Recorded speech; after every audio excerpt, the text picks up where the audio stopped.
DRM जवान से पलटेगा, एक सरकारी माने एक ओहदे पर, उच्च ओहदे पर बैठा हुआ व्यक्ति अभी हस्ताक्षर के साथ, ग्रामीणों की सहमति के साथ, तो दुर्भाग्य का विषय है। लोगों का कानून कागज कलम से आस्था टूटेगा। फिलहाल सोशल मीडिया का साइट चल रहा है, वहाँ आह्वान भी किए हैं कि उस परिवार की मदद की जाए। और जहाँ तक हम लोग का सामर्थ्य है, हम लोग भी निर्धन परिवार से हैं, हम लोगों से अपील किए हैं कि उस परिवार की इस विकट परिस्थिति में सहायता की जाए। कहें कम से कम बेशर्म जो डीआरएम हैं अथवा फिर जो आला अधिकारी हैं, उनको समझना चाहिए कि आपका परिवार तो ऐसो आराम के साथ खा रहा है, आपके बेटे बेटियां बड़ी बड़ी महंगे स्कूलों में पढ़ते हैं, बड़ी बड़ी गाड़ियों में जाते हैं, लेकिन यहाँ आपके एक मने जिम्मेवारी ना होने के कारण आज एक परिवार मने हाशिए पर जा रहा है, एक परिवार अंधकार में जा रहा है। ग्रामीणों को उस परिवार का साथ देना होगा, क्योंकि आने वाले दिन हो सके किसी अन्य ग्रामीण के साथ ऐसा हो तो फिर गांव वाले उनका साथ देंगे। और यही सहभागिता है, यही समाज है, समाज की लड़ाई है, गांव की लड़ाई है, गांव वाले मिलकर लड़ेंगे। जयराम जी, अभी तक मुआवजा नहीं मिला है पीड़ित परिवार को, तो क्या लग रहा है कि रेलवे प्रबंधक ने धोखा दिया? देखिए, जहाँ तक मैंने भी जो उनका डॉक्यूमेंट्स था, जो ग्रामीणों की उपस्थिति में और उस समय जो जनप्रतिनिधिगण उपस्थित थे, उसमें जो जितने अधिकारी थे, पदाधिकारी, उनके हस्ताक्षर से 20-20 लाख रुपए प्रत्येक परिवार को देने की बात कही गई है और एक नियोजन की बात कही गई है योग्यता के अनुसार। तो उसके बावजूद आज महीनों बीत गए हैं, उसके बावजूद अगर महीनों नहीं 3 महीना बीत गया है। हाँ, तो महीनों अर्थात एक से ज़्यादा महीना यानी 3 महीने बीतने के बावजूद अगर आज मुआवजा नहीं मिल पाया है, तो ऐसी परिस्थिति में बहुत खेद है। और जो डीआरएम उन्होंने स्वयं अपने मुख से कहा था, हस्ताक्षर के साथ कहा था 20-22 लाख रुपए प्रत्येक परिवार को मिलेगा।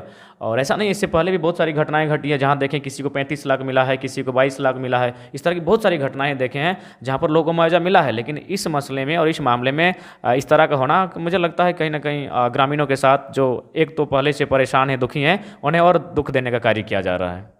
क्या लग रहा है जयराम जी, इस समय जो का वक्त होता है, बुरा वक्त, नेता और जनप्रतिनिधि को साथ देने का वक्त होता है, वो लोग भी अब नहीं आ रहे हैं। देखिए, अब उम्मीद जयराम से है, जयराम क्या करेगा? देखिए, हम लोग संवैधानिक दायित्व पे नहीं है, हम लोग एक आंदोलनकारी हैं। और जहाँ तक हम लोग का सामर्थ्य है, जितनी हमारी शक्तियाँ हैं, और हम लोग उन पीड़ित परिवारों के साथ हैं। और इससे पहले भी हम लोग जो भी रहा है, हम लोग उन साथ रहने का प्रयास किए हैं। तो जो भी आगे जो होगी इस मुआवजा को लेने के लिए, हमें जो भी गतिविधियां करनी होंगी, जो भी प्रदर्शन वगैरह करना होगा, उसके लिए हम लोग तत्पर हैं। और निश्चय ही जयराम जी, थोड़ा सा रोकेंगे? आप हमेशा खाली एक ही बात बोलते हैं कि हम पीड़ित के साथ है, ये है वो है। बहुत सिंदरी जाते थे, आजकल तो सिंदरी भी अब जाना छोड़ दिए। नहीं, ये तो गलत जानकारी है आपके पास। हम उस परिवार से मिलने के लिए हाल 10 दिन पहले ही गए थे, लेकिन चूंकि अभी देख सकते हैं, माने लोगों की हम पर नज़र है, लोग हमारी गतिविधियों पर नज़र रखे हैं, हमें गलत फंसाना चाहते हैं, इसलिए थोड़ा संभल के जाते हैं। बाकी हम कुछ दिन पहले ही गए थे, उन परिवारों से मिले। और मुकदमा है 2 थाने में, इसलिए क्या? देखिए, निश्चय ही भारत का जो कानून है, उस कानून को आप अवमानना नहीं कर सकते हैं, इसीलिए थोड़ा सा बच के ही रहते हैं। लेकिन फाइनली तो यही कहेंगे कि हम लोग अपने लिए ना सही, लेकिन लोगों के लिए तो हम लोग हमेशा लड़े हैं और हमेशा अपना योगदान दिया है। भले आज भाषा आंदोलन की बात है, लेकिन इससे पहले आप मेरे बैकग्राउंड को निकाल सकते हैं। होमगार्ड का आंदोलन जो लगभग मैंने आज भी उनको इंसाफ नहीं मिला है, लेकिन उसको पुनः जिंदा करने का काम मैंने किया था।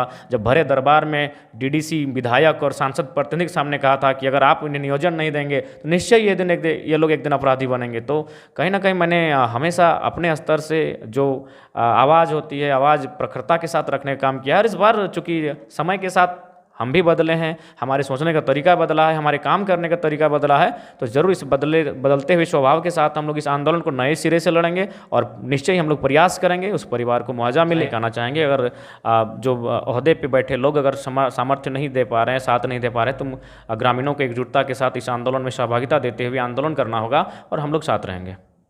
खाली साथे रहिएगा, चेहरा चमकाइएगा, फिर आप? नहीं, हम तो गोबर पोत के भी जाने के लिए तैयार है। चेहरा चमका क्या मिलेगा? एक दिन ये चेहरा खाक हो जाएगा, शरीर भी खाक हो जाएगा, चले जाएंगे कहीं, विदा हो जाएंगे। 20 लाख का समझौता बना था पर व्यक्ति और नियोजन का, वो कहाँ गया? तो हमको मैंने एक हंसी का विषय है, एक डीआरएम अगर इस तरह शब्द का मैंने बयान कर रहे हैं तो लोग उन पर हंसेंगे। आप डीआरएम हैं, यदि आपको समस्या थी, आपके पास प्रशासन था, आपके पास हर चीज़, आप बैठ के बुला के बात कर सकते थे। आप उसी समय लेबर कोड के संबंधित किसी व्यक्ति को बुला सकते थे। जब डीआरएम पटरी पर जा सकता है तो लेबर कोड से संबंधित जानकार व्यक्ति को भी वहाँ बुलाया जा सकता था, और वहीं बात होनी चाहिए थी कि हम इतना ही दे पाएंगे। अगर डीआरएम जवान से पलटेगा, एक सरकारी माने एक ओहदे पर, उच्च ओहदे पर बैठा हुआ व्यक्ति अभी हस्ताक्षर के साथ, ग्रामीणों की सहमति के साथ, तो दुर्भाग्य का विषय है। लोगों का कानून कागज कलम से आस्था टूटेगा। तो इसलिए मुझे लगता है मुकरने का नहीं, उस परिवार के बारे में सोचने का समय है। आपने जो जबान दी है, जो बात रखी है, उस पर निर्वहन करना चाहिए। जयराम जी, अभी 4 दिन पहले ही आर्थिक तंगी से निरंजन महतो की एक पुत्री का भी निधन हो गया है, इस पे क्या कहेंगे? हाँ, दुखद बात है। और हम लोग जो हम लोग अभी फ़िलहाल सोशल मीडिया का साइट चल रहा है, वहाँ आह्वान भी किए हैं कि उस परिवार की मदद की जाए। और जहाँ तक हम लोग का सामर्थ्य है, हम लोग भी निर्धन परिवार से हैं, हम लोग लोगों से अपील किए हैं कि उस परिवार की इस विकट परिस्थिति में सहायता की जाए। कहीं ना कहीं आर्थिक तंगी निश्चय ही है। और जो लोग देहांत हुए, जिनका निधन हुआ, वे मजदूरी करते थे निश्चय ही। और ऊपर से वो परिवार के मुखिया थे, और मुखिया लोगों के चले जाने के बाद निश्चय ही परिवार की कमर टूटती है। तो उसी के कारण वो जो आप बात कर रहे हैं, उनकी आर्थिक तंगी के कारण ही वो मृत्यु हुई है। तो कम से कम बेशर्म जो DRM है अथवा फिर जो आला अधिकारी हैं, उनको समझना चाहिए कि आपका परिवार तो ऐसो आराम के साथ खा रहा है, आपके बेटे बेटियां बड़ी बड़ी महंगे स्कूलों में पढ़ते हैं, बड़ी बड़ी गाड़ियों में जाते हैं, लेकिन यहाँ आपके एक मने जिम्मेवारी ना होने के कारण आज एक परिवार मने हाशिए पर जा रहा है, एक परिवार अंधकार में जा रहा है। बिल्कुल जिम्मेवारी, रिस्पॉन्सिबिलिटी नहीं थी, क्योंकि